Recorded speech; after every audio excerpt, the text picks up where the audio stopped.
स्त्री एक अशी शक्ती आहे, नारी एक अशी शक्ती आहे की जिच्यामध्ये एक अफाट सामर्थ्य साचलेलं आहे. नवरात्री आपण म्हणतो, नवरात्रीचा उत्सव, नवरात्रीचा उत्सव. माझ्या सगळ्या माता भगिनी या ठिकाणी छानपैकी उपवास करतात देवीचा. परंतु ह्या सगळ्या गोष्टींचा, ह्या सणावारांचा अर्थ आपल्याला फारसा माहीत नसतो. तर नक्की ह्या नवरात्रींचा समूह आणि हा देवीचा जागर नेमका कशासाठी? तर काय झालं होतं, महिषासूर नावाचा एक राक्षस होता जो की फार प्रबळ बनला होता. त्यानं त्याच्या दैत्यिक कृत्यांनी अक्षरशः देवांना आणि सर्व मनुष्य वर्गाला त्राहीमाम करून सोडलं होतं. आणि मग देवीनं म्हणजे त्याच्या सगळ्या कृत्यांना लोक आणि देव सुद्धा अगदी वैतागून गेले होते. परंतु देवांच्या शक्ती पुढे सुद्धा देवांच्या शक्तीचं सुद्धा त्याच्या पुढे काही चालत नव्हतं, त्या महिषासूर नावाच्या राक्षसापुढं. मग काय करायचं म्हणून ह्या देवांनी, सगळे देव एकत्र आले आणि त्यांनी आद्य देवांना प्रार्थना केली. आद्य देवांना प्रार्थना केल्याच्या नंतर ब्रह्मा विष्णू महेश त्या ठिकाणी प्रगट झाले आणि त्यांना ह्या महिषासूर नावाच्या राक्षसाबद्दल कळाल्यावर ते सुद्धा फार वैतागले. मग त्यांनी काय केलं, ब्रह्मा विष्णू महेश आणि आद्य देवतांनी एक पूजा केली आणि त्या पूजेतून एक शक्ती निर्माण झाली आणि ती शक्ती ह्या देवतांनी झेलली. तिचं झेलून त्यांनी पूजन केलं त्या शक्तीचं आणि ती शक्ती वेगवेगळ्या शस्त्रांनी, आयुधांनी मंडित करून टाकली. म्हणूनच ती जी शक्ती होती ना, तोच अवतार म्हणजे आपल्या देवीचा अवतार, जगदंबेचा अवतार. अहो, देवांनी सुद्धा सगळी महत्वाची खाती देवींकडे सोपवलेली आहेत. म्हणजे देवांना सुद्धा स्त्री शक्तीचं महत्व मान्य आहे. म्हणजे देवांनी विद्येचं खातं ना सरस्वती देवतेकडे सोपवलेलं आहे बघा. धनाचं खातं देवांनी सुद्धा लक्ष्मी देवतेकडे सोपवलेलं आहे. विद्येचं खातं, अभ्यासाचं खातं देवांनी सरस्वती देवतेकडे सोपवलेलं आहे. धनाचं खातं लक्ष्मी देवतेकडे सोपवलेलं आहे. अन्नाचं खातं अन्नपूर्णा देवीकडे सोपवलेलं आहे. आणि आपल्या शक्तीनं दुष्टांचा संहार करण्याचं खातं कालिका देवीकडे सोपवलेलं आहे, जगदंबा देवीकडे सोपवलेलं आहे बघा. स्त्रियांच्या ह्या शक्तीला खऱ्या अर्थानं सलाम करूयात. आणि मग देवांनी सुद्धा काय केलं, त्यांच्या त्या उपासनेतून, त्या पूजेतून जी काही एक शक्ती निर्माण झाली ती दैवी शक्ती होती, जगदंबा माता होती आणि ती वेगवेगळ्या शस्त्रांनी, आयुधांनी मंडित केली.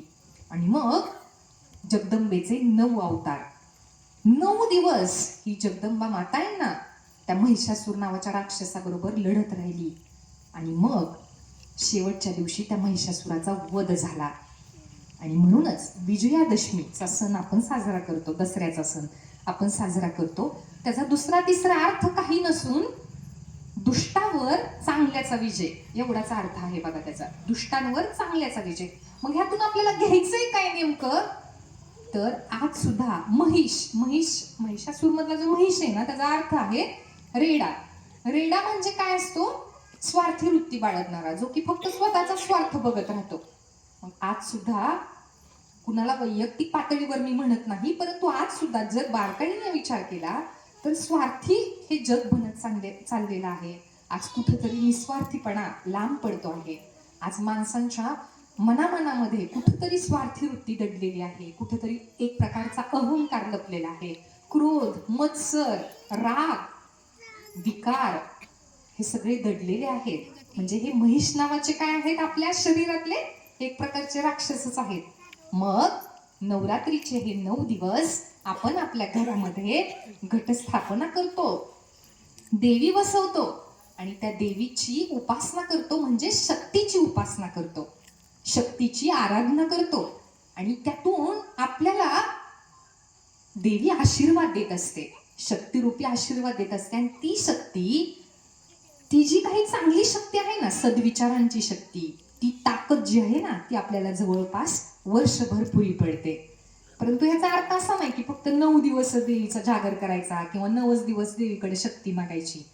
तर प्रत्येक दिवशी आपण देवीची उपासना मनोभावे करायची आणि तिच्याकडून ती आपल्याला आपोआपच त्याचं फळ देत असते. ती आपल्याला शक्ती देत असते. कुठंतरी आपल्या शरीरात दडलेले हे लोभ, मत्सर, क्रोध, अहंकार यासारखे हे जे निर्विकार आहेत ना, ते विकार आहेत ना, ते आपल्याला दूर बाजूला सारायचे. सुपली बघा कशी असते बघा, सूप जसं असतं ना की खरकट किंवा टरफलं बाहेर फेकत असते आणि फक्त चांगलंच आपल्याकडे घेत असते. अगदी त्याचप्रमाणे आपण सुद्धा ह्या 9 दिवसामध्ये आपल्या शरीरातलं जे काही निर्गुण आहेत ते काय करायचे आहेत, बाजूला फेकून द्यायचे आहेत आणि जे काही चांगलं ग्रहण करता येईल तेच आपल्याला इथून पुढं आपल्या दैनंदिन जीवनामध्ये आपल्या शरीरामध्ये अंगीकारायचं आहे. हे त्याचं महत्व आहे बघा. घटस्थापना, घट या शब्दाचा अर्थच आहे की आपल्यातल्या विकारांचा, त्या अहंकाराचा, लोभाचा, स्वार्थीपणाचा घट करायचा आहे. घटामध्ये आपण बघा किती सुंदर या ठिकाणी हे देवीचं प्रसन्न त्याची तिची मूर्ती दिसत आहे आणि हिची आपण पूजा केल्यानंतर आपल्याला आपोआपच बल येत असतं. शरीर घडविणारे, मनाची शक्ती वाढविणारे, बुद्धीचा विकास करणारे आणि मनुष्यास स्वावलंबी बनवणाऱ्या अशा गोष्टींचं शिक्षण आपल्याला ह्या नवरात्रीच्या 9 दिवसात मिळतं. सगळी घरं ही आपण स्वच्छ करतो या काळात, कारण की 9 दिवस आहे ना, देवी माता जी होती ती 9 दिवस ह्या देवलोकातून फिरून गेली होती आणि 9 दिवस ही पुन्हा पुन्हा आपल्या या देवलोकातून पृथ्वीवरून फिरून मग स्वर्गात जात असते आणि जाता जाता आपल्या प्रिय भक्तजनांना एक प्रकारचा आशीर्वाद देऊन जात असते बघा.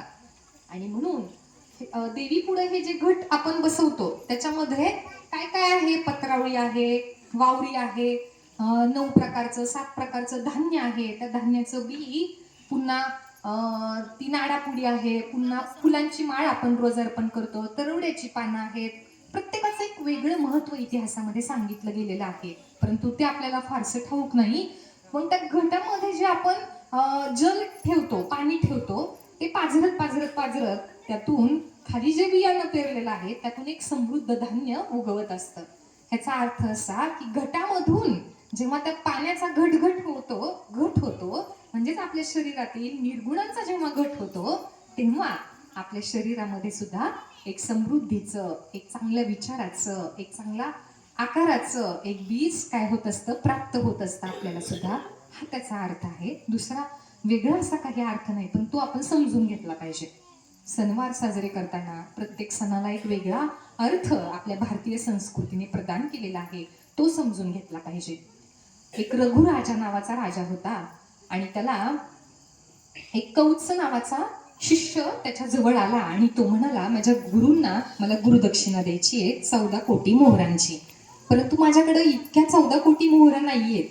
म्हणून रघुराजाकडे तो हात पसरायला आला. रघुराजा असा होता की देत राहायचा, परंतु अगदी शरदाच्या पावसाप्रमाणे, शरदाच्या त्या ऋतूप्रमाणे पाऊस पडून गेल्यावर बघा ढग कसं अगदी निरभ्र असतं, अगदी त्याचप्रमाणे रघुराजाकडे दान करून करून काही राहिलंच नव्हतं.